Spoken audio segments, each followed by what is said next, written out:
Pagpalang umaga po. Maraming salamat sa ating Panginoon para sa araw at oras na ibinigay sa atin para sa ating pagbubulay-bulay. Narito po tayong muli sa ating Grow Food for the Soul, our daily dose for the nourishment of our souls. Simulan natin ang araw sa pagbubulay nang makalakad tayo sa isang mapayapang pamumuhay. Ang atin pong topic sa umagang to ay may pamagat na paghahanap kay Jesus, maglakbay. Samahan niyo po akong basahin natin ang ating pagbabatayang talata sa Biblia. Ito po ay makikita sa Mateo chapter 2 verses 1 to 2. Panahon ng paghahari ni Herodes sa Judea nang ipanganak si Jesus sa Bethlehem. May mga pantas mula pa sa silangan na dumating sa Jerusalem. Nagtanong-tanong sila, nasaan ang ipinanganak ng hari ng mga Hudyo? Nakita namin sa silangan ang kanyang bituin, kaya't naparito kami upang siya'y sambahin. Patnubayan ng Panginoon ang pagkabasa ng kanyang banal na salita.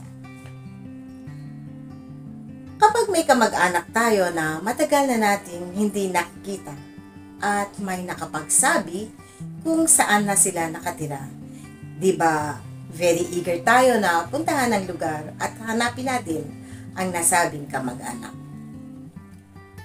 Gusto natin makipagbalitaan, makipag-update at makipag-fellowship. Sa ating kwento sa umagang ito ay ganun din ang gustong mangyari, pero iba ang kanilang purpose.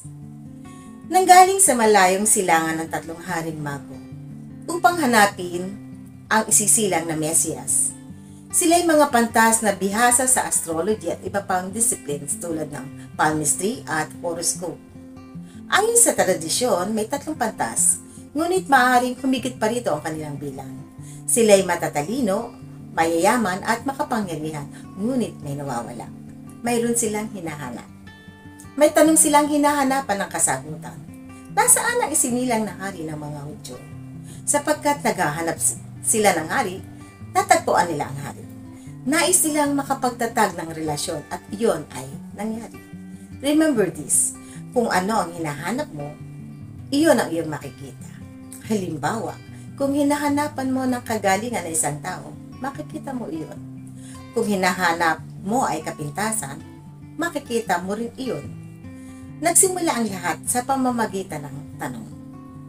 Tama ang tanong ng 3 haring mago, kung kaya't natanggap nila ang tamang sagot. Mag-ingat tayo sa ating mga tanong. Nahahayag ang pagkatao na isang tao sa kanyang tinatanong. Madalas ay mas mahalaga ang ating mga tanong kaysa sa ating mga sagot. Tinanong din ni Haring Herodes sa Mateo chapter 2 verse 4 kung saan isisilang ang Kristo.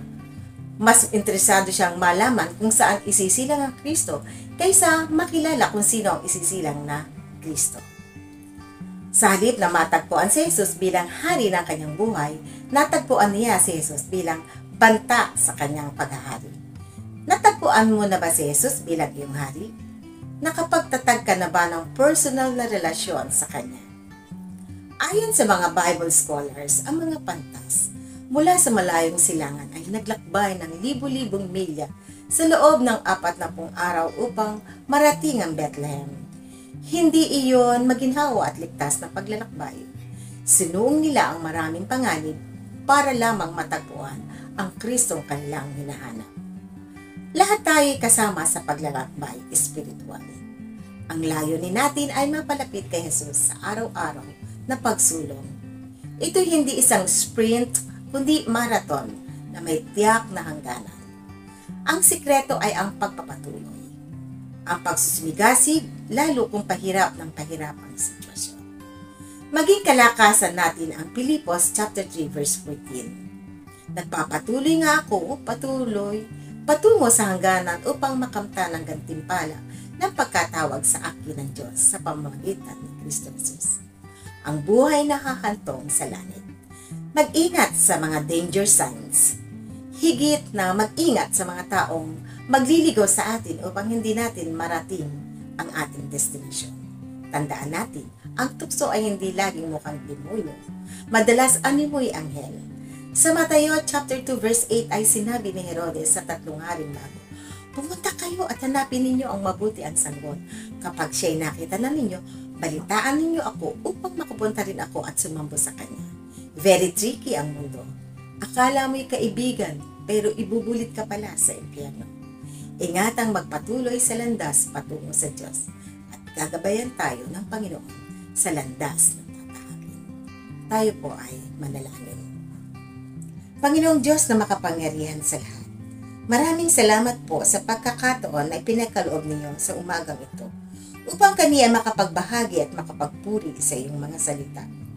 Maraming salamat po sa bawat isa na nakasama namin ngayong umaga.